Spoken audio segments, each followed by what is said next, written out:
Welcome to the Genius Factory. Enjoy the video. You start by confirming the hardware and drivers are present. Plug in any USB Bluetooth adapter now, then reboot if you just installed it. Once rebooted, open the Charms bar, choose Settings, and select Change PC Settings. This gets you directly into Windows 8. 1. Controls.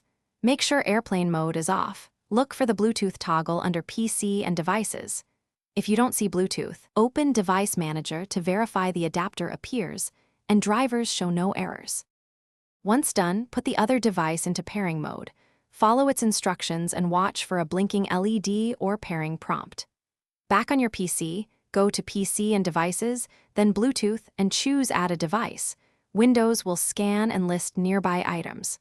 Select the device name that matches, then confirm the PIN shown or accept the pairing on the peripheral. Make sure both devices are within a few meters and avoid interference from other radios while the link establishes.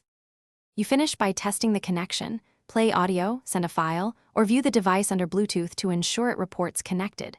If it doesn't work, make sure to update or reinstall the Bluetooth driver in Device Manager. Right-click the adapter and choose Update Driver.